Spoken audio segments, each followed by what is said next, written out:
अस्सलाम वालेकुम, मां तव्हांजो गाइड मंसूर रहमान ते अॼु असांजो जेको सब्जेक्ट आहे उहो आहे ज़ूलॉजी सेकेंड ईयर चैप्टर जंहिंमें असां वञूं था होम्योस्टेसिस। अॼु जेको असांजो टॉपिक आहे उहो आहे असां पढ़ंदासीं फीडबैक सिस्टम।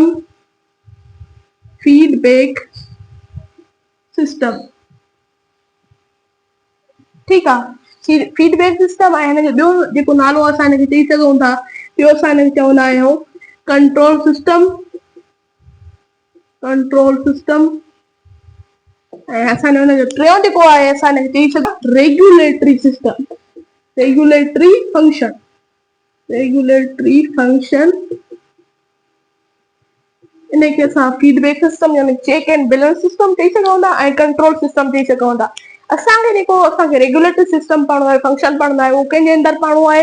ह्यूमन जे अंदरि पढ़णो आहे। इहा ॻाल्हि तव्हां यादि रखिजो। असां घणो ह्यूमन ते ई फोकस कंदासीं, असां ॿियनि जीवन ते या ॿियनि जेके स्पीशीज़ आहिनि उन्हनि ते फोकस न कंदासीं। ठीकु आहे। हाणे आहे रेगुलेटरी फंक्शन। हाणे असां हिन में पढ़ंदासीं ह्यूमन जे अंदरि ॿ जेके आहिनि चेक एंड बैलेंस सिस्टम आहिनि। कहिड़ा कहिड़ा आहिनि? हिकिड़ो जेको आहे उनजो नालो आहे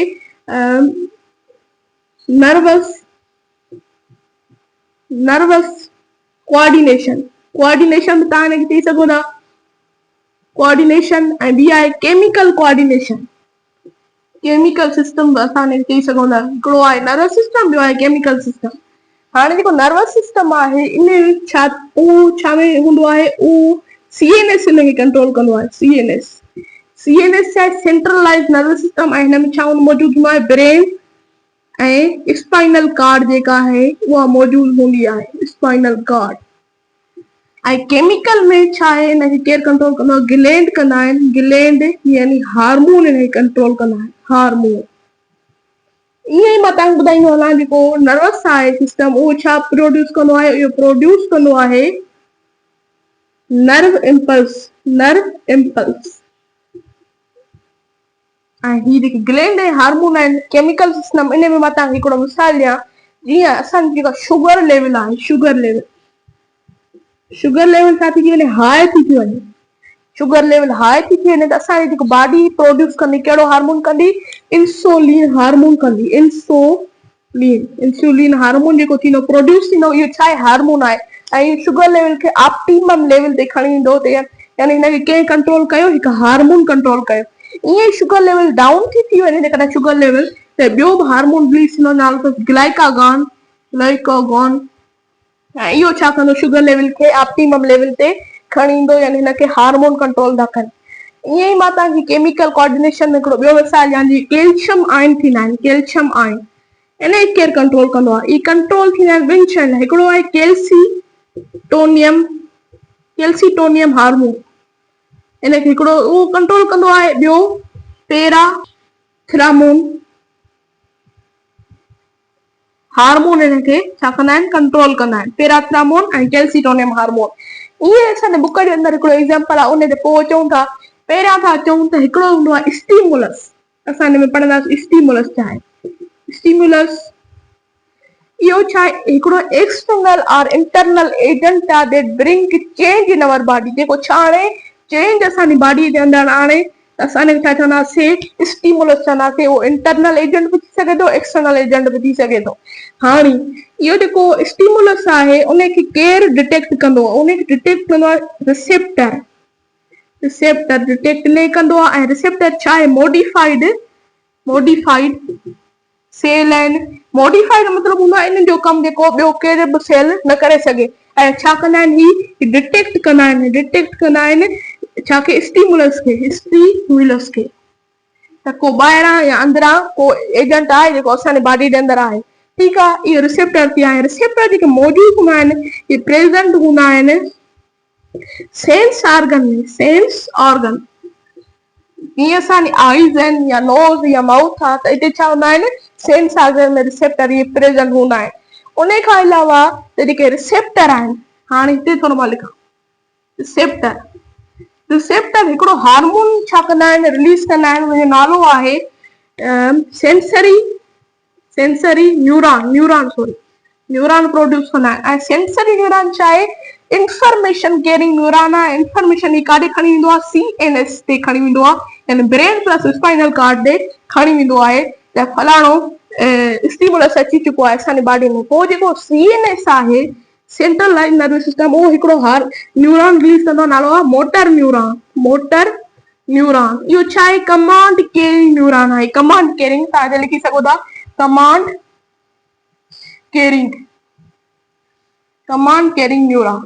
ठीक आहे, मोटर न्यूरॉन इहो रिलीज कंदो ऐं इहो काॾे वेंदो? असांजी बॉडी ॾे इफेक्टर ॾे वेंदो। इफेक्टर, इफेक्टर छा आहे हाणे तव्हां सम्झंदो। इफेक्टर आहे या ग्लैंड हूंदा आहिनि या छा हूंदा आहिनि, मसल हूंदा आहिनि। इफेक्टर ॾेखारण वेंदो, पोइ छा थींदी? असांजी बॉडी रेस्पॉन्स ॾियणु शुरू कंदी, रेस्पॉन्स ॾियणु शुरू कंदी। पोइ उनजे खिलाफ़ उनजे लाइ कदम खयां वेंदा, स्टेप्स कया वेंदा, उहे आहिनि इफेक्टर।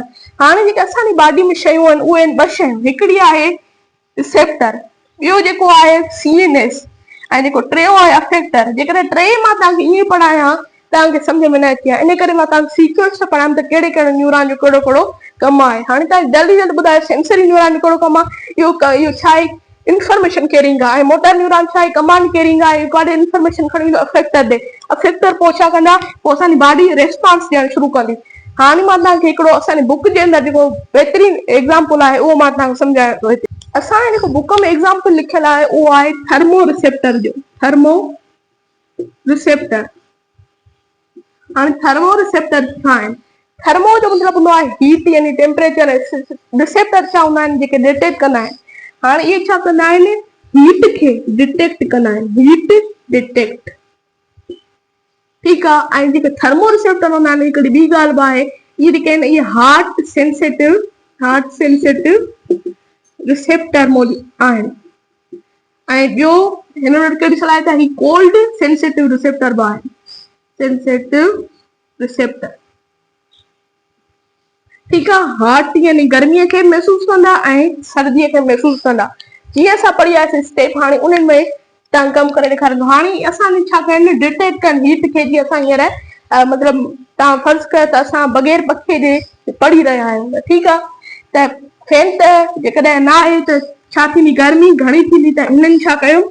डिटेक्ट कयो त गर्मी केतिरी आहे। ठीकु आहे, पोइ हिन छा कयो? जेके रिसेप्टर आहिनि, रिसेप्टर उन्हनि मां न्यूरॉन हिकिड़ो पंहिंजो मोकिलियो। कहिड़ो neuron? Sensory neuron, sensory neuron यानी इंफॉर्मेशन केयरिंग न्यूरॉन। इहो काॾे वियो? CNS ते वियो, सेंट्रलाइज नर्वस सिस्टम में। त हिते छा आहे? गर्मी घणी आहे। पोइ जेको CNS मोकिलियो, मोटर न्यूरॉन मोकिलियो। मोटर न्यूरॉन यानी कमांड केयरिंग न्यूरॉन, ऐं इहो काॾा निकितो? ब्रेन यानी स्पाइनल कार्ड मां निकितो। ऐं जेको मोटर न्यूरॉन हो उहो काॾे वियो? इफेक्टर वटि वियो, इफेक्टर वटि। इफेक्टर वटि वियो त पोइ इफेक्टर असांजी बॉडी छा ॾियणु शुरू कयो? रेस्पॉन्स। ऐं रेस्पॉन्स में छा थियो? गर्मी घणी आहे त पर्सपायरेशन यानी पघर अचणु शुरू थी आहे। त असांजी बॉडी छा कयो? हिनजे खिलाफ़ रेस्पॉन्स कयो। त इहो थियो heart sensitive receptor. Thermo receptor छा कयो? हीट खे डिटेक्ट कयो। ईअं ई जेकॾहिं AC वारे कमरे में वञूं था त उते छा थींदो? असांजा जेके रिसेप्टर आहिनि उहे सेंसरी न्यूरॉन छा कंदा? मोकिलींदा CNS, सेंट्रलाइज नर्वस सिस्टम ॾे। पोइ centralise nervous system motor neuron मोकिलींदो काॾे? अफेक्टर वटि। पोइ जेको असांजी बॉडी रेस्पॉन्स ॾींदी उहो छा कंदी? असांजी शिवर करणु शुरू कंदासीं। पोइ पर्सपायरेशन खे रोके छॾींदो ऐं छा शिवरिंग असां करणु शुरू कंदासीं। असांजा मसल जेके आहिनि अफेक्टर यानी ग्लैंड ऐं मसल हूंदा आहिनि, जेके मसल आहिनि असांजा उहे पहिरियां छा पिया कनि? पर्सपायरेशन पिया कनि। हाणे छा करणु शुरू कंदा? शिवर करणु शुरू कंदा। त इहो छा कयो? असांजी बॉडी रेस्पॉन्स ॾिनो। इहो थियो छा? असांजो हिकिड़ो एग्जाम्पल आहे बुक जे अंदरि। हाणे हलूं था अॻिते। रेगुलेटरी फंक्शन यानी चेक एंड बैलेंस सिस्टम चइबो छा किया? इहो छा आहिनि? Certain rules or regulation that applied for balance our body. हिकिड़े रूल्स ऐं रेगुलेशन आहिनि जाम जेके अप्लाई कया वञनि असांजी बॉडी खे बैलेंस करण जे लाइ। त असां छा चवंदासीं? चेक एंड बैलेंस सिस्टम असां चवंदासीं। ही जेके आहिनि उहे ॿिनि क़िस्मनि जा थियनि था, ॿिनि क़िस्मनि जा। हिकिड़ो जेको आहे इनमें उहो आहे पॉजिटिव फीडबैक, पॉजिटिव फीडबैक, ऐं ॿियो हूंदो आहे negative feedback, negative feedback. Positive feedback कीअं हूंदो आहे? जीअं असां मोबाइल ते को एप वग़ैरह डाउनलोड कंदा आहियूं त हिते अची वेंदो आहे त हिनखे तव्हां 5 स्टार ॾींदव, 4 ॾींदव, 3 ॾींदव, 2 ॾींदव या 1 ॾींदव। त मतिलबु असां 5 ॾींदासीं त छा थियो? पॉजिटिव फीडबैक अची वियो कस्टमर जे तरफ़ां जे असांजो एप डाउनलोड कयो। ईअं ई नेगेटिव फीडबैक जेकॾहिं असां 1 स्टार ॾींदासीं वेरी बैड वारो त असां छा थियो? नेगेटिव फीडबैक आयो कस्टमर जी तरफां त इहो छा थियो नेगेटिव फीडबैक थियो। पॉजिटिव फीडबैक में तव्हांखे सम्झायां त इहो छा आहे, ये बायोलॉजिकल सिस्टम्स बायोलॉजिकल फंक्शंस आहिनि, बायोलॉजिकल फंक्शन ऐं इहे छा था थियनि, कंट्रोल अवर बॉडी। असांजी जेका बॉडी आहे उहा इनखे छा थी करे, कंट्रोल थी करे our body. Biological function that control our body, हिन जो मां तव्हांखे मिसाल ॾियां। जीअं पोयां असां पढ़ियासीं इंसुलिन, जॾहिं शुगर हाई थींदी त इंसुलिन छा कंदी, असांजी शुगर खे लेवल कंदी, ऑप्टिमम लेवल। पर जेकॾहिं असांजी शुगर छा थी वञे, ऑप्टिमम ते अची वञे, ऑप्टिमम लेवल ते छा अची वञे, शुगर पहिरां मथे वेल ई पोइ उहा छा थी थिए, ऑप्टिमम लेवल ते अची थी वञे ऐं इंसुलिन छा थी थिए, रिलीज थींदी थी रहे ऐं उहो ख़तम बि नथी थिए त इहो पोइ असांजी शुगर छा थींदी, डाउन थियणु शुरू थी वेंदी। त पोइ इंसुलिन जो घणो मतिलबु एक्सेस अमाउंट में इंसुलिन पैदा थियणु, प्रोड्यूस थियणु छा थींदो, असां जहिड़ा नुक़सानकार पैदा थींदो। त इहो छा आहे, पॉजिटिव फीडबैक में थो अचे। ईअं ई ग्लाइकागॉन जेकॾहिं शुगर हेठि वञे थी हली ऐं उहो ग्लाइकागॉन उनखे नॉर्मल करण जे लाइ, ऑप्टिमम लेवल ते जेका रेंज आहे उनजे करण जे लाइ रिलीज थींदो थो रहे ऐं उहा लेवल जेका ऑप्टिमम थी वञे त बि उहो एक्सेस अमाउंट में प्रोड्यूस थींदो थो रहे, त पोइ छा थींदी, असांजी शुगर हाई थियणु शुरू थी वेंदी। त इहो छा आहे, पॉजिटिव फीडबैक में अचे थो। ॿियो हिकिड़ो तव्हांखे मिसाल ॾियां त हिकिड़ो सम्झो त ही आर्टरी आहे, ब्लड आर्टरी। हिन में छा आहे, ब्लड छा थींदो, ब्लड सर्कुलेट करणु शुरू थींदो। हीअ आर्टरी इंजर्ड थी वञे, यानी हिन मां मतिलबु हीअ छा थी, डैमेज थी वञे आर्टरी ब्लड प्रेशर हाई जे करे। त हिन मां जेको ब्लड आहे उहो ॿाहिरि अचणु शुरू थींदो ऐं ॿाहिरि गॾु थियणु शुरू थी वेंदो। पोइ असांजी जेकी बॉडी में छा हूंदा आहिनि, प्लेटिलेट्स मौजूदु हूंदा आहिनि, प्लेटिलेट्स ठीकु आहे। उहे छा थियणु शुरू थींदा, हिते गॾु थियणु शुरू थी वेंदा। मां थोरो पेन चेंज कयां तव्हांखे सम्झ में अचे। प्लेटिलेट्स हिते छा थी आहे, गॾु थियणु शुरू थी आहे। पहिरियां छा हुआ, थोरा हुआ, असां मञूं था त फॉर एग्जाम्पल 5 प्लेटिलेट्स हुआ।